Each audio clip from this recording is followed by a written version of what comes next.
So let's get our Bibles out. Where did we finish up? We finished up somewhere in Tobit, but 5. I think I had everybody land at the same spot this time, so that's good. We've got until 8:57 today. Today's a Mass day. We could talk about Raphael, whether he died or not, and then these one was in and stuff. Good. That's right, because we only got through one chapter on Wednesday. We didn't go any further than that. We did spend a lot of time in Raphael and angelology. So we are in chapter 6. So Tobias, and let's make sure we know keep this in order too, right? Tobit, his wife is Anna, and their son is Tobias. So I'm going to rewrite that just to make sure we keep Tobit and Tobias separate, because I'm probably going to make that mistake a few times. All right, Tobias and Raphael are on their way, right? They're on their journey. They're going to Media. And as they proceed on their way, they went, and Raphael grabs a fish. Catch the fish. So the young man sees the fish and threw it up on the land. The angel said to him, cut open the fish and take the heart, the liver, and the gall, and put them away safely. So the young man did as the angel told him, and they roasted and ate the fish. So he tells them to take the heart, the liver, and the gall, and just store them for later. Later on, Tobias goes, why do you want me to keep those? That seems like a strange thing. Why do you want me to keep those pieces? Raphael responds, as for the heart and the liver, if a demon or evil spirit gives trouble to anyone, or you make a smoke from these before the man or woman, and that person will never be troubled again. As for the gall, anoint it with the man who has white films in his eyes, and he will be cured. Those two sound oddly specific, do they not? Like they seem to be the answer to both problems, do they not? So Tobias keeps this in mind. So all of those things are going to heal both Sarah and Tobit. When he entered Media and was already approaching Ecbatana, Raphael said to the young man, Brother Tobias, here I am, he answered. Then Raphael said to him, we must stay this night at the home of Raguel. He is your relative, and he has a daughter named Sarah. I love, too, that it's Raphael that suggests, hey, let's stay here, as if he doesn't know what he's doing. He's trying to hook up Sarah and Tobias. What's that? Why? Because he knows they're going to get married. Oh. In fact, he not only does something, he does it outright. Also, it is right for you to inherit her father's possessions. Moreover, the girl is sensible, brave, and very beautiful, and her father is a good man. So he's basically suggesting right now, hey, go and marry her. So he does.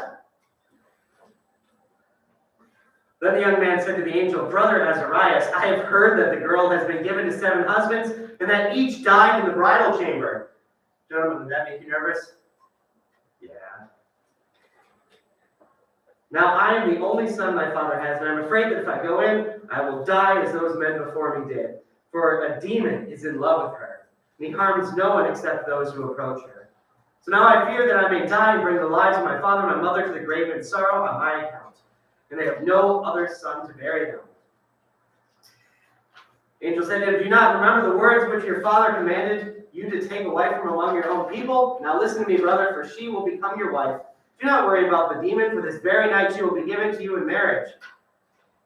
Remember, marriage is very different back in that time than it is now, right? Right? Yeah. Good. So. Was polygamy still a thing?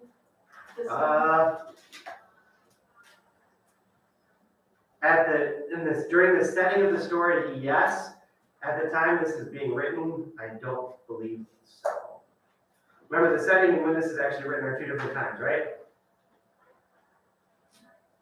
So we've got the setting of this during the Assyrian exile, And then when it's actually being written is towards the end of the Babylonian exile, right? Probably during the return. So there really isn't looking at that point.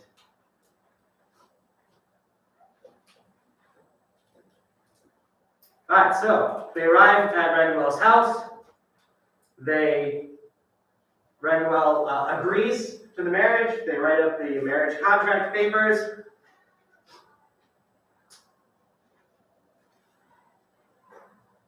And they have a feast. We're going to go to chapter 8. When they had finished eating and drinking, they wanted to retire. So they took the young man and brought him to the bedroom.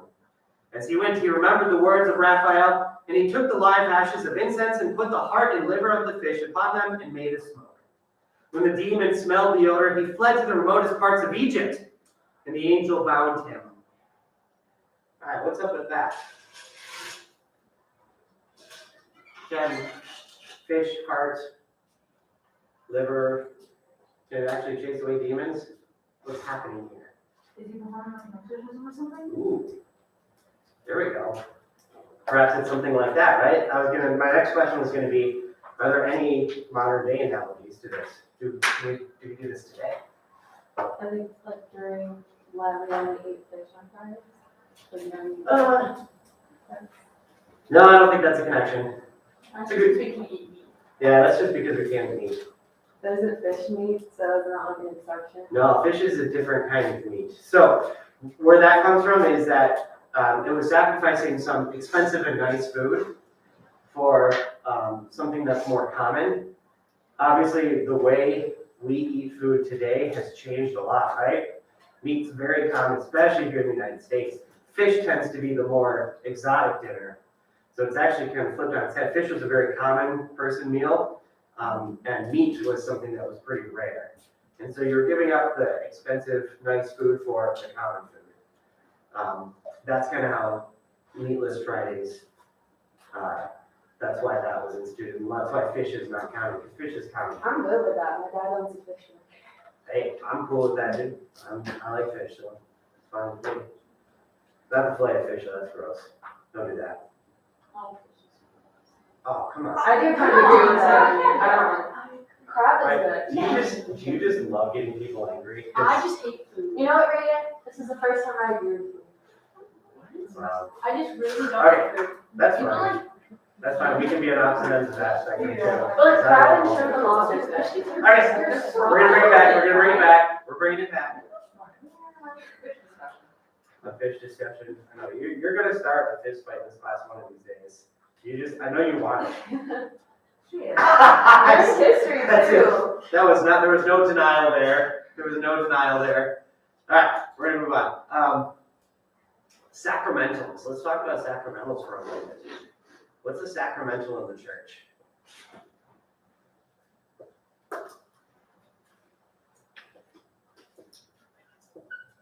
Which is different than a sacrament. These are two different things. Sacramental and a sacrament. They're two different things. How many sacraments are there? 7, right? Baptism, Eucharist, reconciliation. Those. What's a sacramental? It's just a guess, but I'm guessing it's just like something that you give to God, like you sacrifice, and like it's not really a sacrament as much as really you give up, maybe. Not quite. Good guess though. Is like an object that relates to the sacrament? Ooh, there we go. An object that relates to the sacrament. Like I don't- holy water. Ooh, holy water is a sacramental. Very good. So you named one. I don't think it doesn't necessarily have to relate to a sacramental or a sacrament, but there is some relationship there. Very good. Holy water is a sacramental. Is it just something used in the church? Kind of like is it oil? So it's a specific thing. Oil is another sacramental. Very Is good. it thing that like The thurifer. Yes. Thurible. Thurifer is the one who holds the thurible. Incense is another sacramental. Yes. Incense. So you put incense in the thurible, and that's what causes the smoke. Yes. So incense is another sacramental. Very good. Any other thoughts? Yes. Is maybe like the bread or the thing we put the bread into during adoration? Ooh, the monstrance.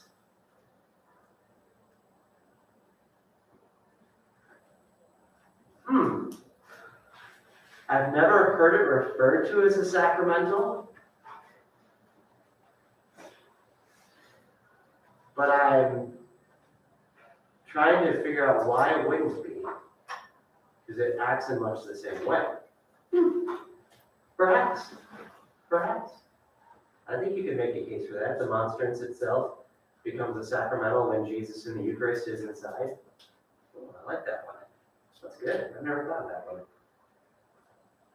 The rosary is another example of a sacramental.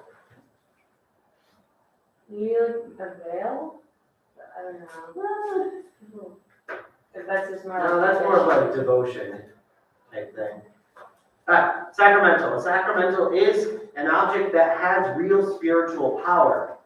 So salt, exercise salt is another example of this. Exercise salt is an example where when I go and bless people's houses, I take water and salt.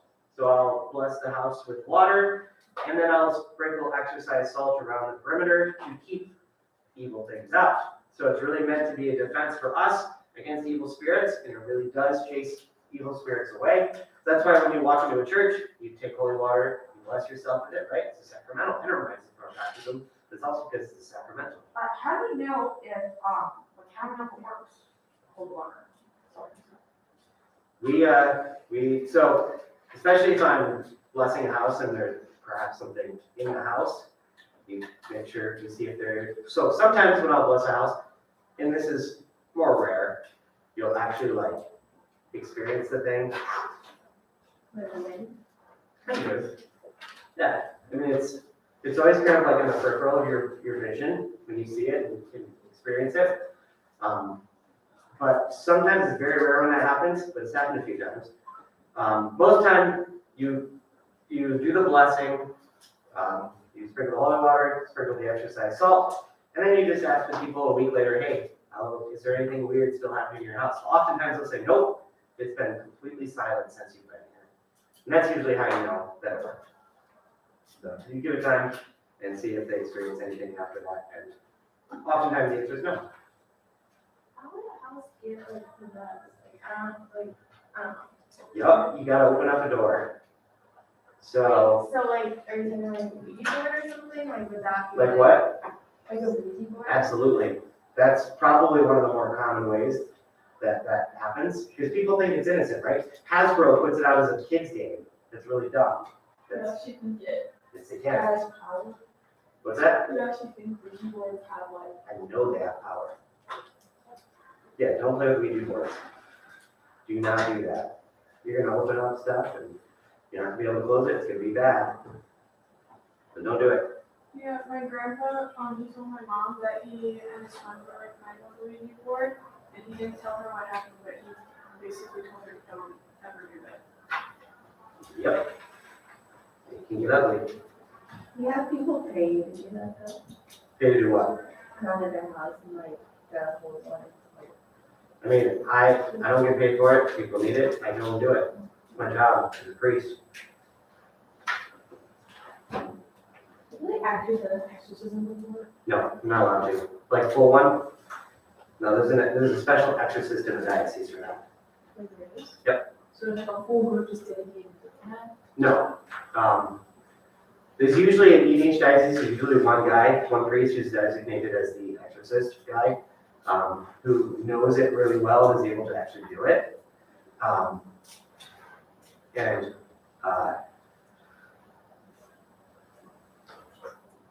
Yeah, that's because an actual full exorcism is really rare. It doesn't happen very often. The best exorcism is good confession. Good confession is the best thing you can do. So for us, we don't really have to worry. Like if we're, striving to live a holy life, we go to confession regularly, receive communion regularly, we have nothing to worry about. Evil has no power over us. But you can't open the doors either. Can demons, like, well, actually, I know they can't, but when demons are like inside people, how would you get out of like a person? Or like if they're possessed? So Yeah, so there's possession, there's obsession, there's a few different, so typically possession is super, super rare, right? Has anybody seen the movie The Exorcist? So, or there's the newer one, The Exorcism of Emily Rose. That's like when you can't like look at like spiritual objects or something. Yeah, so that's like exceedingly rare. That is so rare. That almost never happens. Most of the time, it's more influencing us, and it influences us in a pretty powerful way that maybe we're not aware of. Like go to confession, live a holy life, receive communion regularly. Best defenses against evil spirits. Sacramentals help with this as well, right? Pray the rosary, you have holy water. Those all help with that as well. How is like what you did in like the house, like the salt different than like if you were to sage your house? So sage is not of God.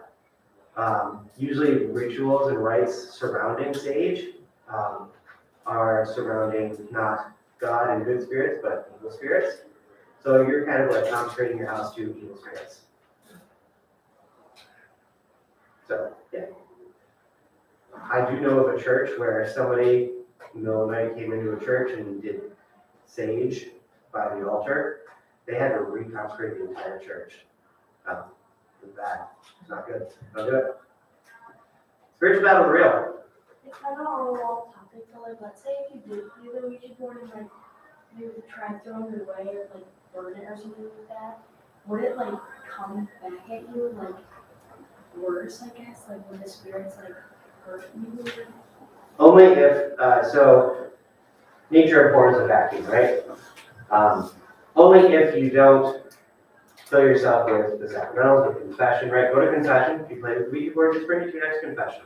So all you gotta say is, say, yeah, It's like, yeah, dabbling in bad things. Now, are you culpable for it if you didn't know it? No, right? But if you've done it in the past, make sure you bring it to your next confession. And it's just a quick thing to bring up. That's all you gotta do. But yeah, go to confession regularly, receive communion regularly, try to live a holy life, get rid of sin in your life. You're good. You're good. Are evil spirits just like demons, or are they Fallen like angels. Yeah, fallen angels. so like people? Yeah, so fallen angels, so not like dead people. Correct. Do you know how many there are? No. So it's like, but it's like rare though, so it's not really. The possession is rare. But the influencing happens all around us all the time, constantly. The influence, when you're tempted to do something bad, you're not being tempted. Sometimes it's a battle within your own self. Oftentimes there's outside influences too. Do you even know how they like get down to earth, or how the angels get down to earth? Yeah, when Satan fell, he didn't fall to hell. He fell to earth. Really? so how? That makes no sense. It makes no sense, or does I it? said it makes more sense. Yeah, right? He started. So is anybody in hell other than dead people? Well, I'm sure. Sure, yeah, Disney demons are there too. And here, it's not like they. It's tough because, right, they're not physical beings, so observance of space-time is different for them than it is for us, right? Planes of existence, perhaps. Earthly plane of existence, the hell plane of existence. But if Satan like fell to earth instead of to hell, then how did hell exist in the first place? So that gets us kind of to the nature of what hell is, and that's something we don't have a full understanding of, because the best definition I've heard is hell is where God does not exist, right? God can't exist in hell. If there's a total rejection of God, then, and God grants that to them, God can't exist there, but is there really a place God can't exist? So that's kind of, right, so that's where we start thinking, okay, now what is the nature of hell then? And then we start to move into the speculative. Now Jesus makes it very abundantly clear that hell exists. But what is it actually? That gets into speculation. Why can't you do any exorcisms?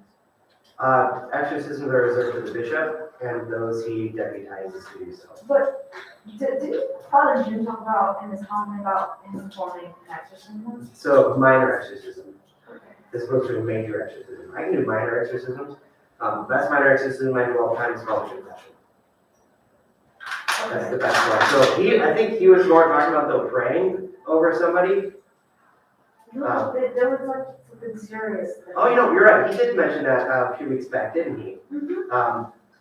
Yeah, that would fall under more of the minor exorcisms, which priests can do. How do you define what's like a major one and what's a like? The types of prayers involved. If what I do doesn't work, then we take it to the next level. That's how it works. So oftentimes, like, I'll bless a house, I'll call them back. Yeah, everything's been great. Nothing more needs to be done. Has there been a call where it's like nothing changed? I have not personally experienced that. I do know that it's happened, but I have not personally experienced that. Every house I've blessed that had something going on in it, been fine after the blessing. Are we gonna have like a course here at all over like demons and spirits and like? Not really. exorcisms? Well, you'll touch on it in different places all along the way. But I don't think you'll have a whole section on it. Maybe you will in your third year, but probably not. Just remember, Jesus has control over everything, right? Jesus is in power. He knows what he's doing. We don't have to worry about them if we live a holy life, go to confession regularly, receive the Eucharist regularly. If you're not Catholic, live a holy life, right? Live a holy life, as best you can. Good, gotta keep moving. I want to finish Book of Tobit today. Maybe we won't. But we might. Isn't it, aren't we on our schedule today? Yep. I got 7 minutes. I think we'll be able to finish it. Alright, so the door was shut, the two were alone, so he puts the fish in the gall, or the heart and the liver of the fish, and it's the smoke, the incense, chases away the demon. When the door was shut, the two were alone. Tobias got up from the bed and said, "Sister, get up and let us pray and implore the Lord that he grant us his mercy and safety." What a great response, right? He's afraid for his life. She's afraid for his life. And so they go, "Let's pray." That's such a great way to do that. Especially to begin your whole marriage off with prayer. Yes, love it. Good stuff. The prayer goes on for a while. It's really good. It's a really good prayer. What I love next is what happens next is in chapter 8, verse 9 and 10. So they pray and then they both go to sleep for the night. Raguel, her father, gets up in the middle of the night and he digs a grave. For Tobias. He digs a grave. He's like, yeah, he's probably going to die too. Better dig that grave. Here's number 8. With the thought, perhaps he too will die. And so then he goes to his wife and says, "Hey, send some of the maids in. Just peek. See if he's dead. Just peek. See what's going on." And so send one of the maids to see whether he is alive. If he is not, let us bury him without anyone knowing about it. So the maid opened up the door and went in and found them both asleep. And she came out and told them that he was alive, and Raguel blessed God, saying, "Blessed are you, O God, with every pure and holy blessing." And prays this beautiful prayer of thanksgiving to God that Tobias is not dead. Then he ordered his servants to fill the grave. And drew it like really neat so they don't know that I actually did that. That's kind of awkward. Hey, what's this dirt pile? Looks like it's freshly dug. No, don't worry about that. That's nothing. You didn't dig a grave for me, did you? Ooh. Awkward. Alright, so then they have the wedding feast. The money is recovered from Gabriel. They got the 10 talents. Chapter 11. After this, Tobias went on his way, praising God because he had made his journey a success. And he blessed Raguel and his wife Edna. So he continued on his way until they came near Nineveh.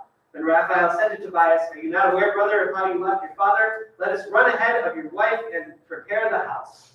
Take the gall of the fish with you." So they went on their way, and the dog went along beside them, or behind them. There's that dog again.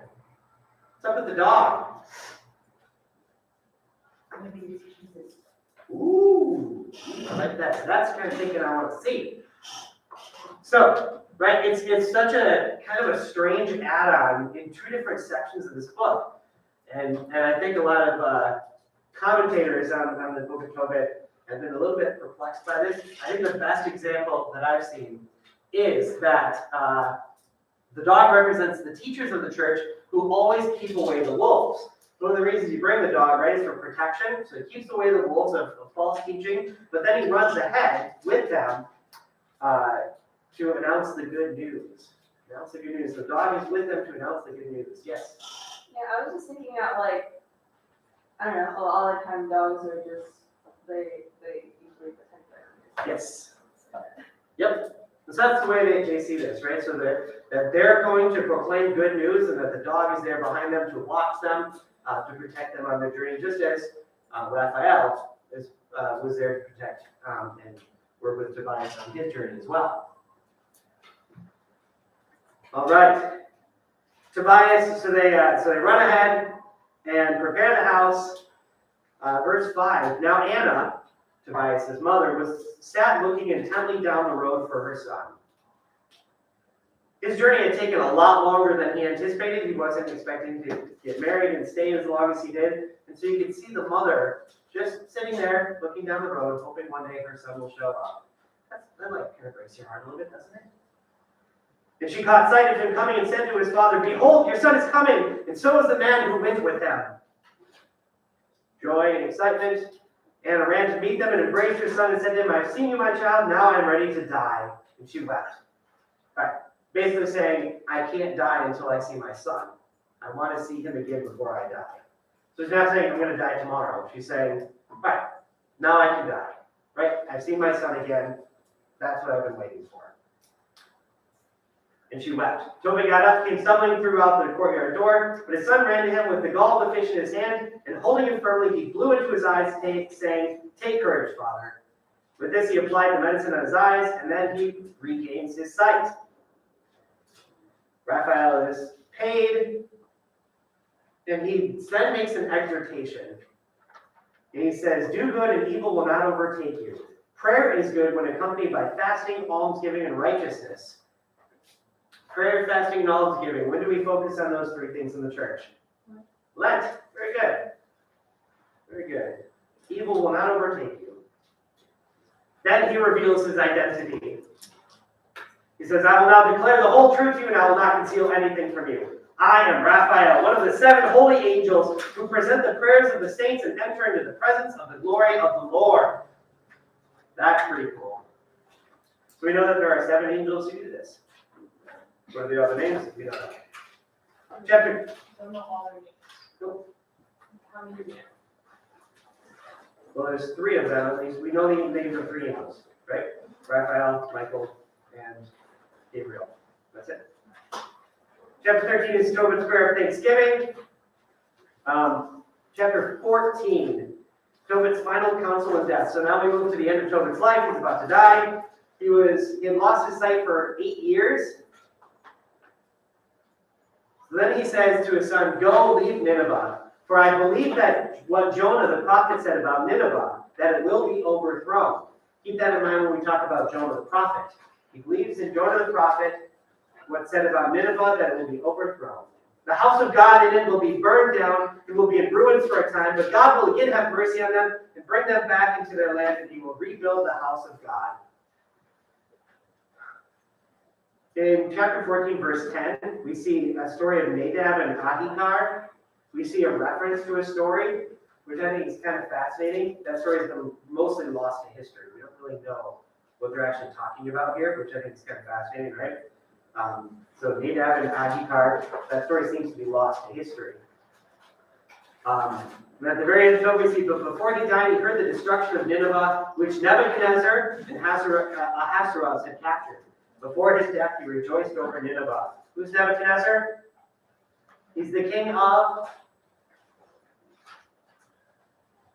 the next world power after Assyria? Babylon. He's the Babylonian king. He's the one who ends up conquering the southern kingdom. So we see he first conquers Assyria. Alright, that's, book of COVID. Great, we got there, we got to the end. Woo! Oh, perfect time, that's so good.